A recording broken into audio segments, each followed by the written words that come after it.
Hello friends, welcome है आपका आपके अपने चैनल जी इंटरेस्टिंग फैक्ट्स में।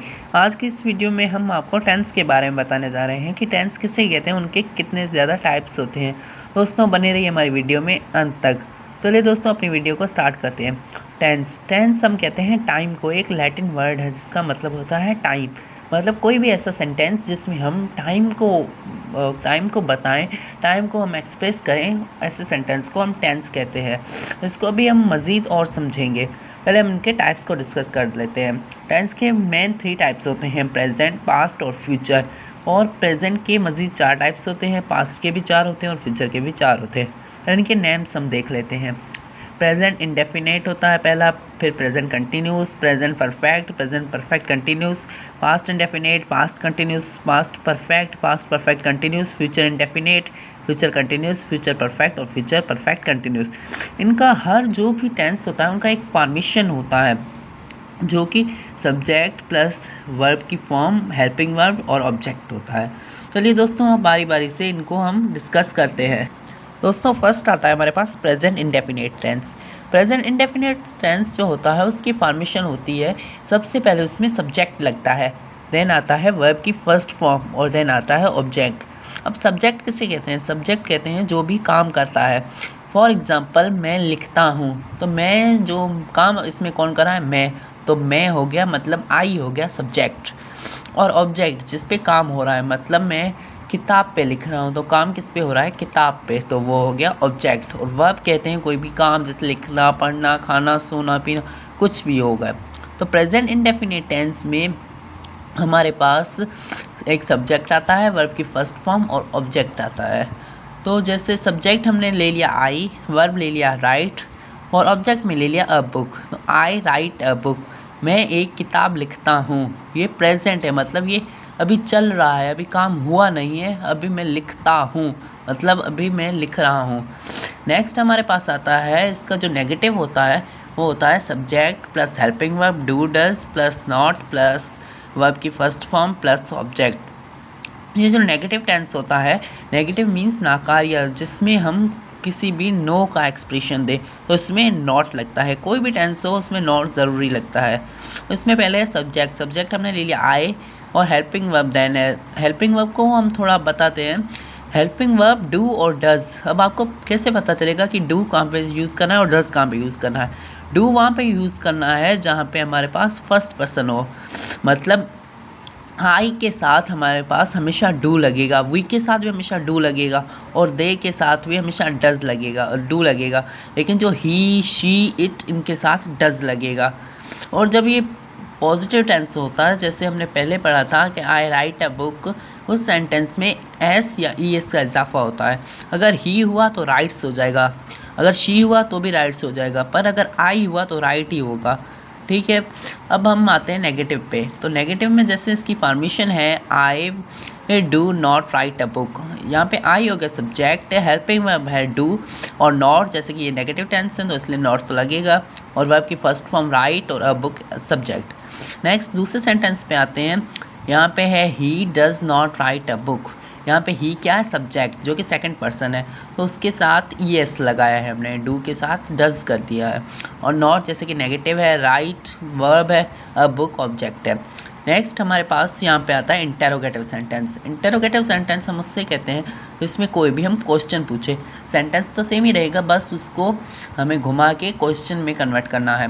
जैसे हमने पहले किया था, आई राइट अ बुक, मैं किताब लिखता हूँ। और इसका नेगेटिव क्या होगा कि क्या मैं किताब लिखता हूँ? तो यहाँ पे डू सबसे पहले आ जाएगा, जो भी हेल्पिंग वर्ब होता है वो सबसे पहले आ जाता है। Do I right a book, क्या मैं किताब लिखता हूँ। देन हमने लिखा था वो किताब लिखती है, क्या वो किताब लिखता है, तो ये आ जाएगा।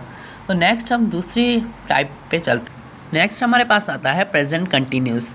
प्रेजेंट कंटिन्यूस, इसके नाम से ही हमें पता चल रहा है कि ये इसमें वही काम होगा जो कि कंटिन्यू है, मतलब चल रहा है। जैसे मैं खा रहा हूँ, मतलब मैं अभी खा रहा हूँ, अभी मेरा ना ही तो ख़त्म हुआ है ना ही मैंने स्टार्ट किया है, मैं बीच में हूँ, मतलब काम कंटिन्यू हुआ है। चलिए दोस्तों इसके लिए हम पहले इसकी फॉर्मेशन देख लेते हैं। पहले जो पॉजिटिव सेंटेंस है, मतलब जिसमें हाँ वाला सेंटेंस है, उसमें पहले आएगा सब्जेक्ट प्लस हेल्पिंग वर्ब, इसमें इज़, एम और आर लगते हैं और वर्ब की फोर्थ फॉर्म प्लस ऑब्जेक्ट ही लगता है। जैसे अब अभी हम इसका एक सेंटेंस बना लेते हैं, आई एम कुकिंग मील, मैं खाना बना रहा हूँ। मतलब यहाँ पे सब्जेक्ट हो गया आई, एम हो गया हेल्पिंग वर्ब, कुकिंग हो गया वर्ब की फोर्थ फॉर्म, और मील हो गया ऑब्जेक्ट। और याद रखना एम हमेशा आई के साथ लगता है, इज़ ही शी सिंगुलर के साथ लगता है, और आर के साथ हमेशा प्लूरल लगता है। ऐसे दे आर ईटिंग मैंगो, वो आम खा रहे हैं। तो यहाँ पे आर इसलिए लगा क्योंकि आर के पहले जो सब्जेक्ट था वो दे था, प्लूरल।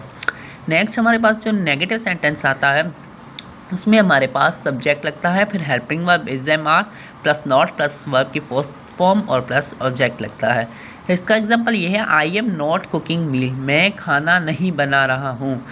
तो यहाँ पे नॉट लगा क्योंकि नेगेटिव सेंटेंस है, कुकिंग है वर्ब, मील है ऑब्जेक्ट, आई है सब्जेक्ट, एम है हेल्पिंग वर्ब। देन है they are not eating mango, वो आम नहीं खा रहे हैं। दोस्तों ये नेगेटिव सेंटेंस। अब इंटेरोगेटिव पे चलते हैं। इंटेरोगेटिव इसका उल्टा होगा, पहले सब्जेक्ट हेल्पिंग वर्ब आएगा, देन सब्जेक्ट आएगा। तो पहले हमने कहा था आई एम कुकिंग मील, तो इसमें पहले हमारे पास आएगा हेल्पिंग वर्ब है एम माई कुकिंग मील, क्या मैं खाना बना रहा हूँ। देन जो हमारा सेकंड सेंटेंस था उसमें था दे आर ईटिंग मैंगो, वो था positive, are they eating mango मतलब क्या वो आम खा रहे हैं। अब हम नेक्स्ट पे चलते हैं। नेक्स्ट हमारे पास आता है प्रेजेंट परफेक्ट। प्रेजेंट परफेक्ट इसके नाम से ही पता चल रहा है कि इसमें क्या होगा, परफेक्ट मतलब जो कि काम हो गया है, मतलब वो हमने कंप्लीट ही कर लिया है। तो इसमें जो फॉर्मेशन होता है इसमें पहले सब्जेक्ट लगता है, फिर हेल्पिंग वर्ब हैव और हैज़, फिर वर्ब की थर्ड फॉर्म प्लस सब्जेक्ट लगता है। तो इसके हम एग्जांपल्स देख लेते हैं। I have worked on a project, मैं एक प्रोजेक्ट पे काम कर रहा था, काम कर रहा हूँ। तो इसमें है I have worked on a project, मैं एक प्रोजेक्ट पे काम कर चुका हूँ मतलब ये काम कंप्लीट हो चुका है, और ये प्रेजेंट में मतलब अभी ही कंप्लीट हुआ है।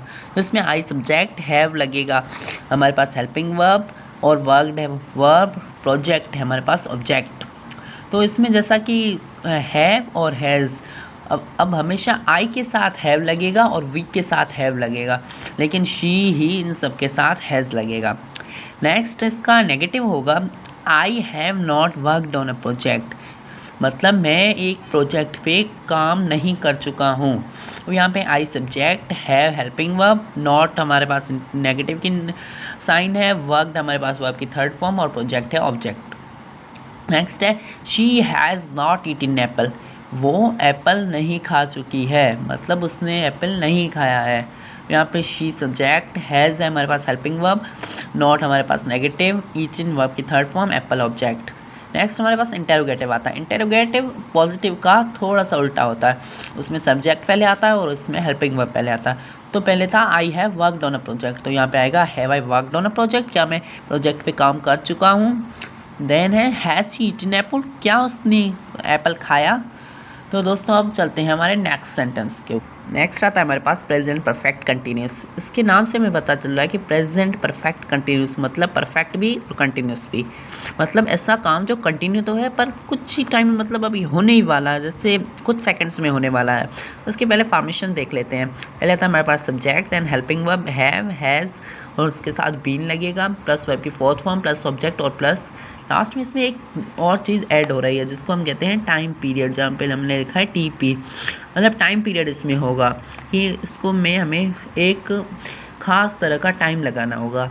जैसे अब हम एग्जांपल देखेंगे तो आपको समझ में आ जाएगा। यहाँ पे है I have been cooking since morning, मैं खाना पका रही हूँ सुबह से, मतलब मैं सुबह से खाना पका रही हूँ, अभी बस पकने ही वाला है। तो यहाँ पे आपको एक बार और बता लें कि टाइम पीरियड में हमारे पास दो चीज़ें यूज़ होती है, सिंस और फॉर। सिंस कहाँ पे यूज़ होता है और फॉर कहाँ पे यूज़ होता है। सिंस वहाँ पे यूज़ होता है जब हम किसी को कोई एग्जैक्ट टाइम नहीं बता रहे, जैसे कि अभी मॉर्निंग, अभी कौन सी मॉर्निंग कब से कोई भी एग्जैक्ट टाइम नहीं है तो हम सिंस लगाएंगे। और फॉर हम तब लगाते हैं जब हमारे पास कोई एग्जैक्ट टाइम हो, जैसे है he has been training in school for 12 PM, मतलब वो सुबह से स्कूल में ट्रेनिंग दे रही है 12 PM, मतलब 12 PM एक हमारे पास टाइम है, एक एग्जैक्ट टाइम है, तो ये यहाँ पे फॉर लगेगा। नेक्स्ट हमारे पास इसका नेगेटिव होगा subject plus helping verb plus been plus not plus verb fourth form plus object. इसका एग्जांपल है I have been not cooking since morning, मैं सुबह से खाना नहीं बना रही हूँ। और देन हमारे पास आता है he has been not training in school 12 PM, वो 12 बजे तक स्कूल में ट्रेनिंग नहीं दे रही है। देन हमारे पास इसमें इंटेरोगेटिव आता है। इंटेरोगेटिव हमारे पास पॉजिटिव का, जैसे कि आपको पता है कि पॉजिटिव का उल्टा है, और इसमें हेल्पिंग वर्ब पहले आएगा, then subject, then been plus verb की फोर्थ फॉर्म और ऑब्जेक्ट। इसमें है have I been cooking since morning, क्या मैं सुबह से खाना बना रही हूँ। देन हमारे पास है has he been training in school for 12 PM, क्या वो स्कूल में 12 बजे से ट्रेनिंग दे रही है। तो दोस्तों आज हमने आपको प्रेजेंट के सारे टाइप्स के बारे में बताया, उनको अच्छे से एक्सप्लेन किया। नेक्स्ट अगली वीडियो में हम आपको पास्ट और फ्यूचर के भी टाइप्स बताने हैं। तो दोस्तों बने रहिए हमारी वीडियो में अंत तक।